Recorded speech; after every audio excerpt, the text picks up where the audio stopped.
Hai guys, kembali lagi nih sama gue Faisal di Yuzon Tech. Di meja gue sekarang udah ada smartphone baru nih yang bakal diluncurin sama Poco Indonesia. Ya, Poco M5. Smartphone ini sebenarnya udah diluncurin di India dan di beberapa negara lainnya.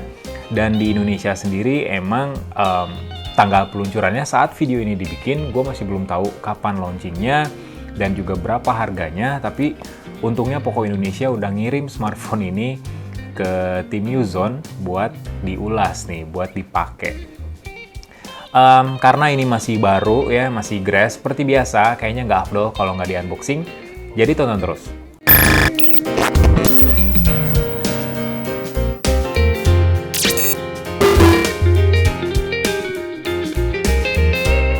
Ini tampilan box dari Poco M5, standarnya Poco sih ya. Warna kuning, terus logonya hitam, dan di bagian sininya ada tulisan kami buatan Indonesia, berarti nggak impor smartphone ini. Dan benar, ini dibikin di Batam, oke. Dan unit yang gua unboxing sekarang, tipe RAM-nya 4GB dengan storage 128GB. Di India sendiri ada varian tertinggi dengan RAM 6GB dan storage-nya itu 128GB. Warnanya green yang gua unboxing. Di sini ada 4 fitur utama yang ditawarkan oleh Poco M5. Yang pertama, dia pakai prosesor MediaTek Helio G99, prosesor yang baru, kamera 50MP, terus juga layar 90Hz, Full HD+, wih keren juga ya, dan baterai dengan kapasitas 5000 mAh. Dibuat di Indonesia tuh kayaknya memang jadi ini ya, jadi kayak tonjolan banget ya. Dari produk-produknya Xiaomi, Poco gitu pasti ada selalu deh tulisan dibuat Indonesia. Ini juga ada stikernya. Oke, kita coba buka.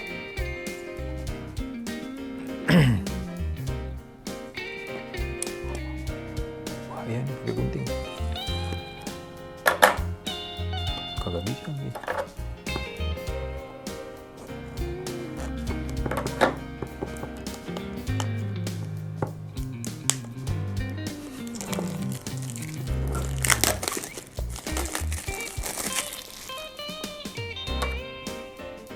Sorry ya guys, karena terbatas nih, cutternya nggak tahu kemana, jadi pakai gunting.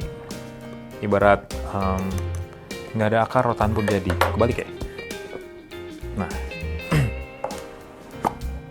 wih. Di sini dapat box kecil, lumayan tebal, dan isinya ada SIM ejector.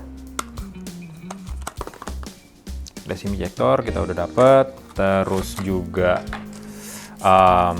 buku panduan, kemudian kartu garansi, kita dapat stiker Poco yang dinanti-nantilah oleh Poco fans buat nempelin di laptop kayak di motor kayak atau di smartphone-nya, mungkin di casing.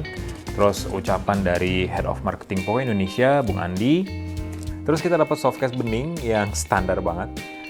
Kelihatan juga di sini kalau desain smartphone ini tuh kayak gimana ya, kelihatan banget di sini bumbu kameranya gede banget. Dan kalau softcase bening kayak gini dan sedikit murahan juga, ya kalau kelamaan dipakai biasanya menguning, kayak dakian gitu. Ya, gua saranin sih kalau punya budget lebih tinggal beli lagi lah ya, case yang bagusan dikit. Ini dia unit Poco M5-nya. Cakep.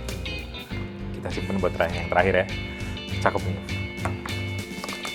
Terus dapat USB Type-C. Dapat nih USB Type-C, kemudian juga dapat adapter fast charging dengan output maksimal dengan output maksimal 22,5 watt.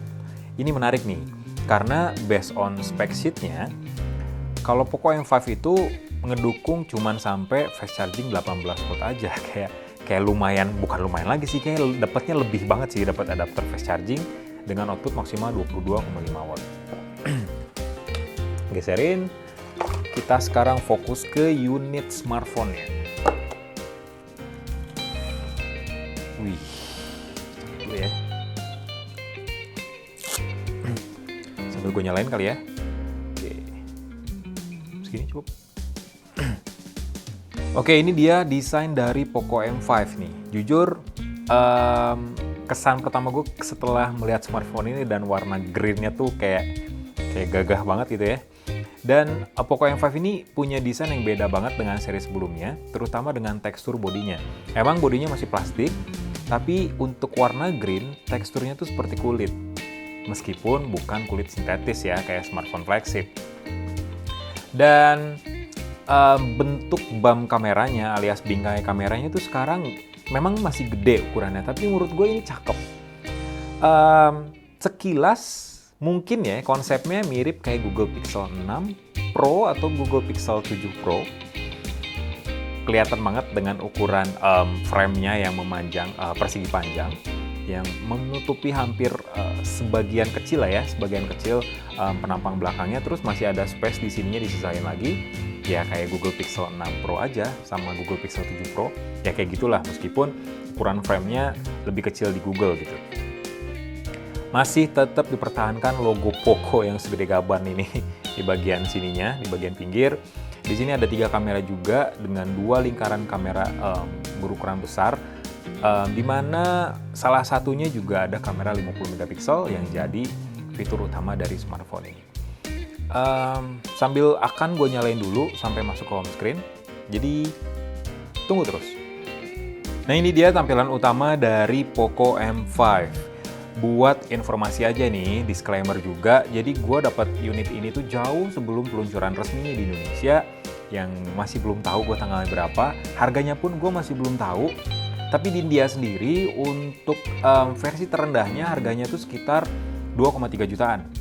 Dan biasanya harga di India dengan Indonesia itu berdekatan, kadang Indonesia lebih mahal 100.000, kadang sama, kadang bahkan lebih murah lagi. Jadi ya mungkin ketika masuk Indonesia untuk harga Poco M5 ya sekitaran 2,3 sampai 2,5an kali ya untuk versi terendahnya. Tapi ketika launchingnya udah resmi di Indonesia, gue bakal masukin ke kolom deskripsi, jadi pantau terus channel Yuzon Tech. Ini dia sekali lagi tampilan layar dari Poco M5. Jadi smartphone ini masih pakai desain yang mainstream di bagian depannya. Layarnya masih IPS LCD, ukurannya 6,58 inci, nyaris 6,6 inci, dengan resolusi Full HD+. Nah, menariknya meskipun harganya 2 jutaan lah ya, kalau di India, smartphone ini punya beberapa fitur layar yang mungkin ada di beberapa smartphone kelas menengah ke atas. Dark mode pastinya, ini kayak ala-ala layar AMOLED, tapi ini diterapin di layar IPS LCD. Memang nggak segelap layar AMOLED, cuman lumayan lah buat kalian yang pakai smartphone ini ketika malam hari. Terus juga ada pilihan refresh rate mode, ada 90Hz dan 60Hz juga, nggak ada fitur adaptif pastinya. Oke, kita set di 90Hz nih. Oke. Terus juga ada beberapa fitur lainnya, termasuk juga control center dan status bar yang baru nih. Jadi kita bisa, jadi di control center yang baru ini, bila status sebelah kanan itu buat kayak settingan gitu, quick settings, sementara untuk yang kiri, ini buat notifikasi.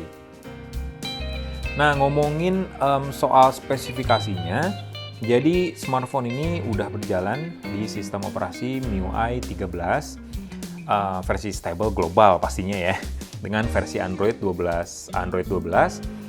Untuk dapur pacunya dia pakai MediaTek Helio G99. Buat informasi aja, jadi MediaTek Helio G99 ini tuh sebagai salah satu prosesor baru kelas menengah dari MediaTek. Kalau Helio G biasanya sih untuk gaming, dan memang smartphone ini dipersiapkan sebagai smartphone gaming kelas menengah lah ya, sesuai dengan chipset yang dipakainya. Jadi Helio G99 ini tuh basisnya pakai arsitekturnya tuh 6 nanometer dari TSMC. Ada 2 cluster dari dari CPU Helio G99. 2 core di kecepatan 2,2 GHz Cortex A76 dan juga 6 core Cortex A55 dengan speed 2 GHz untuk efisiensi core-nya. RAM-nya sendiri jenisnya LPDDR4X, 4 GB di sini, dan bisa ditambah secara virtual sampai 2 GB, jadi total 6 GB. Dan memori internalnya 128 GB, jenisnya UFS 2.2. Bisa di-expand nggak ya kira-kira? Coba kita lihat.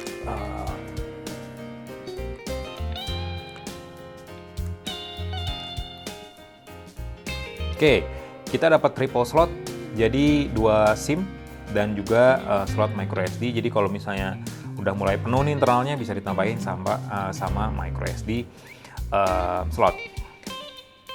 Kemudian untuk baterainya tadi 5000 mAh dengan fast charging 18 watt dan portnya jenisnya USB Type-C. Jadi memang USB Type-C ya udah pasti fast charging lah ya, minimal 18 watt. Tapi lumayan dapat adapternya 22,5 watt, jadi bisa ngecas perangkat lainnya juga dengan speed yang lumayan kenceng, 22,5 watt. Beralih ke kamera nih. Oke, kita bahas kamera. Kamera depannya 5 megapiksel aja. Kamera depannya 5 megapiksel aja, lumayan, tapi ada fitur auto HDR juga. Dan kamera depan ini mungkin ya, coba kita lihat kamera depan ini support nggak ya untuk face unlock. Oke, dia support buat face unlock juga. Tapi gua saranin sih pakai fingerprint aja ya, karena kamera 5 megapiksel buat face unlock kayaknya nggak proper banget. Dan sensor sidik jarinya juga udah gabung sama tombol power dengan posisi yang ergonomis, enak posisinya. Sementara untuk kamera belakangnya nih, kamera belakangnya sensor utamanya tuh 50 megapiksel dan udah didukung sama PDAF.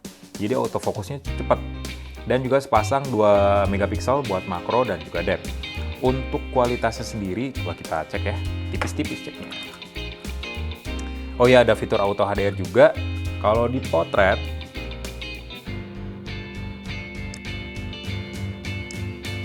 ini mode yang standar. Kalau 50 megapikselnya ini berarti pakai skema 4-in-1 pixel binding, jadi keluaran fotonya tuh harusnya 12,5 megapiksel. Coba kita lihat. Oke, tuh 12,5 megapiksel nih keluaran fotonya, resolusinya. Dan pastinya kalau Xiaomi itu biasanya ada tuh real 50 megapiksel. Nih kita lihat ya. Kalau bagus nggak? Motret 50 megapikselnya juga lumayan cepet sih. Dan hasilnya lumayan oke. Tulisan kecil di Tamiya ini masih kelihatan dengan baik. Secara warna juga oke. Coba dibandingin dengan misalnya yang 12,5 kayak sama sih, cuman di zoomnya nggak bisa terlalu dalam juga. Keluaran warnanya masih tetap kurang lebih sama. Jadi AI masih main nih di dua mode ini, mode default dan juga mode 50 megapiksel. Cuman akan gua ulas lagi secara mendalam di bagian kamera dan juga performance dari smartphone ini. Kemudian Poco M5 ini punya fitur NFC nih. NFC ini kayak bonus banget sih di sebuah smartphone 2 jutaan karena selain bisa buat ngecek saldo, kita juga bisa top up saldo e-money. Jadi kalau misalnya kurang di get tol mana gitu ya, nggak usah panik, tinggal nyalain NFC, tempelin kartunya, isi saldo langsung keisi. Jadi simple dengan adanya NFC ini. Well, sebenarnya ada beberapa hal yang menarik di Poco M5, tapi yang paling menarik adalah desainnya sih sebenarnya. Tadi gue udah mention beberapa kali juga, teksturnya seperti kulit meskipun bahannya polikarbonat, ini masih berasa plastik sih. Cuman dari jauh tuh kayak beda aja gitu, ini kayak bukan sebuah smartphone yang harganya murah. Ini kelihatan sebuah smartphone yang kelas menengah ke atas lah ya, dengan tekstur, warna, dan desain kamera sedemikian rupa. Dibandingkan dengan generasi sebelumnya, jujur Poco M5 punya peningkatan desain yang lebih bagus. Poco berhasil bikin smartphone ini nggak kelihatan murahan seperti generasi sebelumnya yang beberapa kali gue mention kayak sedikit alay gitu ya desainnya, tapi ini kayak bagus aja gitu untuk desain sebuah smartphone kelas menengah. Oke, itu aja first impression unboxing dari Poco M5 yang beredar resmi di Indonesia. Tungguin aja update-nya di Uzon Indonesia, di Uzon Tech. Terus juga reviewnya juga tungguin aja di channel ini, asalkan kalian subscribe channel Uzon Tech, nyalain loncengnya biar tahu informasi terupdate dari dunia teknologi, kasih komen, share, like juga jangan lupa. Gue Faisal, kita akhiri video ini, sehat-sehat semua ya.